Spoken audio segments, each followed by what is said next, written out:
Assalamu alaikum, Nadeem Ahmad is here and you are watching the Biz Point YouTube channel. बलम बिन अबूरा ये शख्स अपने दौर का बहुत बड़ा आलिम और आबिद व ज़ाहिद था। इसको इसमें आज़म का भी इल्म था। यह अपनी जगह बैठा हुआ अपनी रूहानियत से अर्श आज़म को देख लिया करता था। इसकी दुआएं बहुत ज़्यादा मकबूल हुआ करती थीं। इसके शागिर्दों की तादाद बहुत ज़्यादा थी। मुहतात अंदाजे के मुताबिक 12,000 के करीब थे। जब हज़रत मूसा अलैहिस्सलाम कौम जब्बारीन से जिहाद करने के लिए बनी इसराइल के लश्करों को लेकर रवाना हुए तो बलअम बिन अबूरा की कौम इसके पास घबराई हुई आई और कहा कि हज़रत मूसा अलैहिस्सलाम बहुत ही बड़ा और नहायत ही ताकतवर लश्कर लेकर हमला आवर होने वाले हैं और वो चाहते हैं कि हम लोगों को हमारी ज़मीनों से निकाल कर ज़मीन पर अपनी कौम बनी इसराइल को आबाद करें। इसलिए आप हज़रत मूसा अलैहिस्सलाम के लिए ऐसी बद्दुआ कीजिए कि वो शिकस्त खा के वापस चले जाएं। आप चूँकि आबिद व ज़ाहिद हैं और अल्लाह के यहाँ बड़े मकबूल हैं तो आपकी दुआ लाजमी कबूल होगी।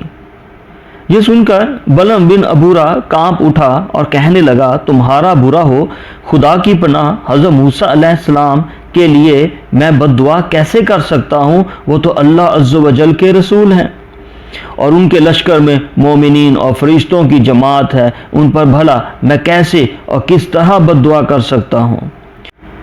लेकिन उसकी कौम ने रो रो कर गिड़गिड़ा कर इस तरह इसरार किया कि उसने ये कह दिया कि इस्तिखारा कर लेने के बाद अगर मुझे इजाज़त मिल गई तो बद्दुआ कर दूंगा, मगर इस्तिखारा के बाद जब इसको बद्दुआ की इजाज़त ना मिली तो उसने साफ जवाब दे दिया कि अगर मैं बद्दुआ करूंगा तो मेरी दुनिया और आखिरत दोनों बर्बाद हो जाएंगी।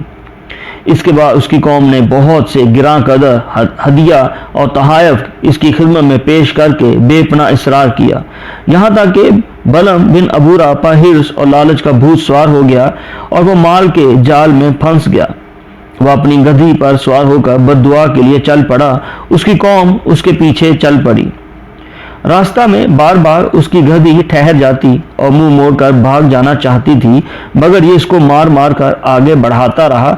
यहाँ तक कि गधी को अल्लाह ताला ने गोयाई की ताकत अता फरमाई और उसने कहा कि अफसोस ए बलम अबूरा, तू कहाँ और किधर जा रहा है? देख, मेरे आगे फरिश्ते हैं जो मेरा रास्ता रोकते और मेरा मुंह मोड़कर मुझे पीछे धकेल रहे हैं। ए बलम, तेरा बुरा होगा।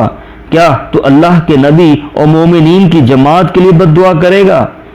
गधी की तकरीर सुनकर भी बलम बिन अबूरा वापस नहीं हुआ। यहाँ तक कि हुस्बान नामी पहाड़ पर चढ़ गया और बुलंदी से हज़रत मूसा अलैहिस्सलाम के लश्करों को बगौर देखा और मालो दौलत के लालच में आकर उसने बद्दुआ शुरू कर दी। लेकिन खुदा अज़्ज़ व जल की शान ये कि वो हज़रत मूसा अलैहिस्सलाम के लिए बद्दुआ करता था, मगर उसकी जुबान पर उसकी कौम के लिए बद्दुआ जारी हो जाती थी। ये देखकर कई मर्तबा उसकी कौम ने टोका कि ए बलम, तुम तो उल्टी बद्दुआ कर रहे हो। उसने कहा, ए मेरी कौम, मैं क्या करूं? मैं बोलता कुछ और हूं और मेरी जुबान से कुछ और ही निकलता है।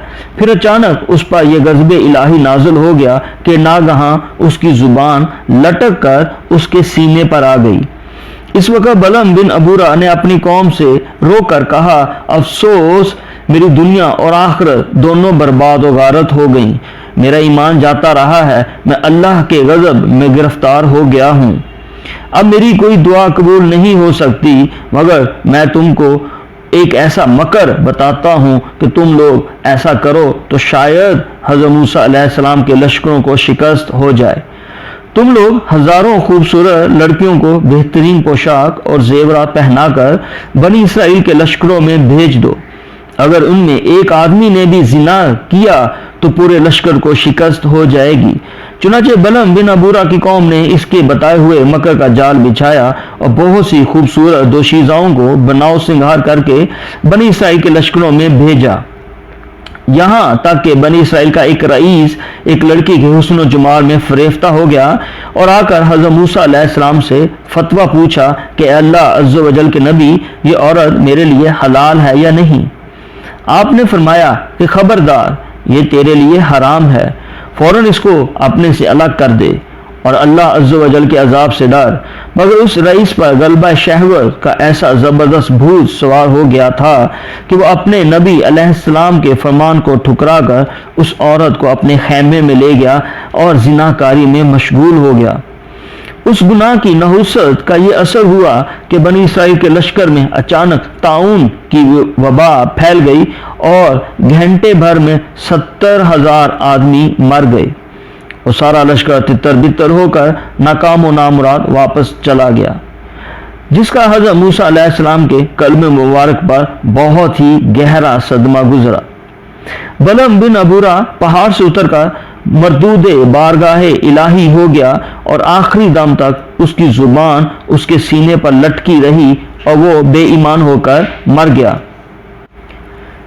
اس واقعہ کو قرآن کریم میں اس طرح بیان فرمایا ہے، سورہ الاعراف آیت نمبر 175 اور 176، اور ان لوگوں کو اس شخص کا حال پڑھ کر سنائیے کہ اس کو ہم نے اپنی آیتیں دیں، پھر وہ ان سے بالکل ہی نکل گیا، پھر شیطان اس کے پیچھے لگ گیا، سو وہ گمراہ لوگوں میں داخل ہو گیا، اور اگر ہم چاہتے تو اس کو ان آیتوں کی بدولت بلند مرتبہ کر دیتے، لیکن وہ تو دنیا کی طرف مائل ہو گیا اور اپنی نفسانی خواہشات کی پیروی کرنے لگا، سو اس کی حالت کتے کی سی ہو گئی کہ اگر تو اس پر حملہ کرے تب بھی ہم پہ، یا اس کو چھوڑ دے تب بھی ہم پہ۔ یہی حالت ان لوگوں کی ہے جنہوں نے ہماری آیتوں کو جھٹلایا ہے، سو آپ سے اس حال کو بیان کر دیجئے، شاید وہ لوگ کچھ سوچیں۔ روایت ہے کہ بعض انبیاء کرام نے خدا تعالیٰ سے دریافت کیا کہ تو نے بلعم بن ابورا کو اتنی نعمتیں عطا فرما کر پھر اس کو کیوں اتنا ذلیل کر دیا؟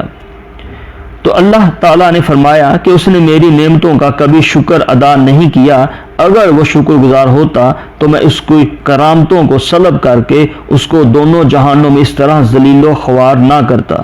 ناظرین، اس سے ہمیں پتہ چلتا ہے کہ اللہ تعالیٰ کی نعمتوں کا شکر ادا کرنا ہمارے لیے کتنا ضروری ہے۔ اس سانحہ سے ہمیں ایک اور سبق یہ بھی ملتا ہے کہ حضرت موسیٰ علیہ السلام کا لشکر جس میں ملائکہ اور مومنین تھے، ظاہر ہے کہ اس لشکر کے ناکام ہونے کا کوئی سوال ہی پیدا نہیں ہوتا تھا، کیونکہ یہ ایسا روحانی اور ملکوتی لشکر تھا کہ ان کے گھوڑوں کی ٹاپ سے پہاڑ لرز جاتے، مگر صرف ایک بد نصیب کے گناہ کے سبب ایسی نحوست پھیل گئی کہ ملائکہ لشکر سے الگ ہو گئے اور طاعون کے عذاب نے پورے لشکر میں ایسی ابتری پھیلا دی کہ پورا لشکر بکھر گیا اور یہ فوج ناکام و نامراد ہو کر پسپا ہو گئی۔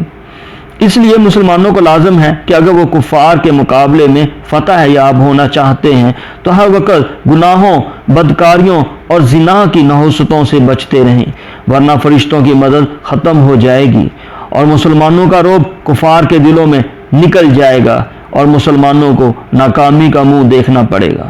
ہمیں سب کو مل کر اللہ تبارک و تعالیٰ سے معافی مانگ لینی چاہیے، اپنے گناہوں کا کفارہ ادا کرنا چاہیے اور آئندہ اس ایسی نحوست بھری چیزوں سے محفوظ رکھنا چاہیے خود کو، تاکہ اللہ تبارک و تعالیٰ کے ہم پہ انعامات اور کرامات کا سلسلہ پھر سے جاری ہو جائے۔ امید کرتا ہوں کہ آپ کو میری ویڈیو اچھی لگی ہوگی۔ میری ویڈیو کو لائک کریں، شیئر کریں، میرے چینل دا بیز پوائنٹ کو سبسکرائب کر لیں، بیل کا بٹن آن کریں لیٹسٹ اپڈیٹس کے لیے۔ ملتے ہیں دوبارہ اور ویڈیو کے ساتھ، تب تک کے لیے اللہ حافظ۔